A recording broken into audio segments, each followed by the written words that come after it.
bonjour, ici c'est Nathalie Charlier. Certains d'entre vous me connaissent en tant que romancière, je suis aussi une grande lectrice. C'est pour ça que j'ai décidé de partager certaines de mes lectures avec vous au travers de ces vidéos YouTube que je fais pour m'amuser. Donc aujourd'hui nous allons parler de Véline, de l'auteur Avril Siner. Alors je le montre sur ma tablette parce que j'ai acheté les versions numériques, qui a été publiée chez BMR. Donc je reprends mon petite note. Qui a été publié donc le 1er décembre 2017. Il comporte 388 pages. La version numérique est à 9,99 et la version brochée à 15,90. Donc on va faire comme d'habitude, je vais vous lire le résumé, on va parler de l'auteur et ensuite je vous donnerai mes impressions. Donc Véline, ok, je vous l'accorde, c'est bizarre comme prénom pour un mec. Mais pour toute réclamation, adressez-vous à ma génitrice, vous allez voir, elle est charmante. Que dire sur moi? Je suis flic à la brigade de répression du proxénétisme, j'ai un patrimoine génétique plutôt séduisant, je ne manque pas d'humour, enfin ça dépend pour qui. Et surtout, j'adore les femmes, toutes les femmes, particulièrement quand elles sont payantes ou en couple. Ma mission dans cette histoire, débusquer un tueur en série, infiltrer un univers thérapeutique, étrange, et au passage braquer ma capitaine. Pourquoi moi? Parce que la crime patauge et parce que, paraît-il, j'ai le profil idéal. Des déviants sexuels, du sang, des meurtres, une brigade criminelle dépassée, une chef aussi excitante qu'autoritaire, et moi, sacré cocktail, que l'enquête commence. Donc j'ai fini ce roman il n'y a pas très longtemps. Hier matin, je crois. Alors, j'avais découvert Avril Siner, qui est une auteure française avec Get High. Je dois avouer que j'avais apprécié son style, mais j'avais pas trop aimé l'histoire parce que les triangles amoureux, c'est pas trop mon truc. Mais là, pour le coup, Véline, j'ai été intriguée quand j'ai vu passer un post. C'était sur News Ali Romance, où voilà, il y avait une lectrice qui disait qu'elle venait de quitter Véline et que voilà, elle était toute triste et je savais pas du tout de quoi on parlait. Et ça, c'était il y a à peu près un mois et demi. Donc je suis allée voir sur Amazon et j'ai découvert le résumé que je viens de vous lire. J'ai trouvé ça intriguant, donc j'ai téléchargé l'extrait et j'ai adoré tout de suite. J'ai d'ailleurs retrouvé le style de l'auteur que j'aime beaucoup, mais dans une histoire très différente. Et pour le coup, je trouve que ça convient beaucoup mieux. Donc, que dire, à part que déjà j'aime beaucoup la couverture. Voilà, je vous la montre encore une fois. Le sous-titre du premier épisode, puisqu'il y en a pour l'instant 2, c'est un thriller torride, une romance à suspense. Donc en fait on va plonger avec Véline dans une enquête sur des gens qui ont des déviances sexuelles. Et il va devoir intégrer un groupe de thérapie.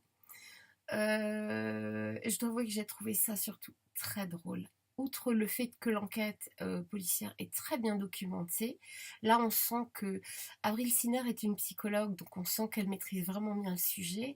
Mais pour le coup, vraiment j'ai beaucoup apprécié ce côté polar, thriller, qui se mélangeait et qui donne finalement un genre assez nouveau.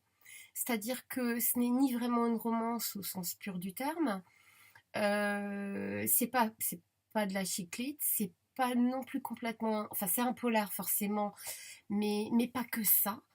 Et faire ce genre de choses en général, c'est d'ailleurs assez casse-gueule pour un écrivain, enfin en tout cas c'est mon point de vue. Et là pour le coup, elle a, mais alors parfaitement géré la chose, dans la mesure où il y a eu exactement le bon dosage. Il y a du polar, il y a du suspense, il y a de l'érotisme, il commence à y avoir quelques sentiments, encore que c'est pas ce qui prédomine, mais vraiment, ça donne un mélange très réussi, très drôle. Je veux dire, Véline, c'est un type qu'on adore tout de suite parce il est mignon, il est caractériel, il est politiquement incorrect, et en même temps, ça en fait un flic redoutable. Voilà. Et ce qui est assez original d'ailleurs, c'est que c'est écrit uniquement du point de vue de l'homme.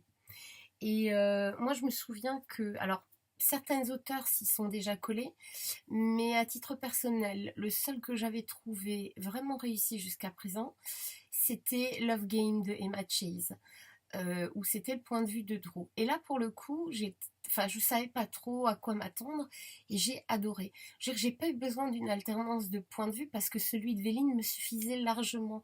Et c'était tellement drôle, tellement truculent que finalement, il n'y avait pas besoin d'en rajouter. Voilà pour les points positifs. Alors encore une fois, c'est une super enquête.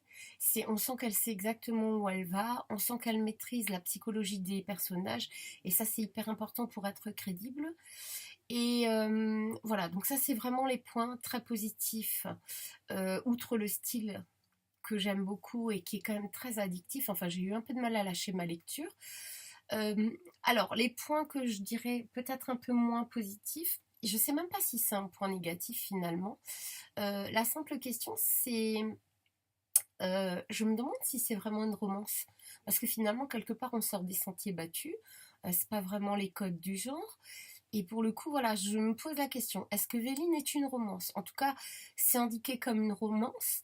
Moi, j'en suis pas sûre. J'ai l'impression que Avril Siner a eu la très bonne idée d'inventer un nouveau genre, justement, qui mélange tous les éléments, dont une petite partie de romance, mais pas que. Et pour le coup, voilà, moi j'ai presque l'impression que c'est du suspense romantique, clairement, mais euh, l'histoire d'amour n'est pas centrale.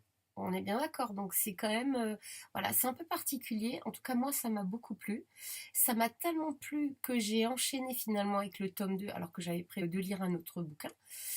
Et puis, j'ai pas pu m'arrêter. Donc, j'en suis au tome 2, qui fera l'objet d'une autre chronique. Je regrette également, finalement, autre chose, c'est qu'on n'en ait peut-être pas assez parlé. Alors, je vais éteindre parce que je vois le reflet dans mes lunettes. Je trouve qu'on n'a peut-être pas assez parlé de ce roman à sa sortie. Et c'est vraiment dommage parce que vraiment il est de qualité, vraiment il est très bien écrit, j'ai quasiment vu aucune faute. Ce qui prouve que les correcteurs ont bien fait leur job, en tout cas BMR a fait le sien. Donc voilà. Euh, pour moi et à titre personnel, je lui mets un bon 16 sur 20 parce que ça m'a tenu en haleine, parce que voilà, j'ai découvert un truc tout nouveau et qui m'a beaucoup plu. Et, euh, et petite info, le tome 2 est encore meilleur que le 1, ce qui est en général plutôt, enfin c'est plutôt l'inverse, mais pour le coup, le tome 2 est encore meilleur que le 1. Voilà, ben un bon 16 sur 20, un bon moment de lecture, et je vous dis à très bientôt pour une nouvelle chronique. Bye bye.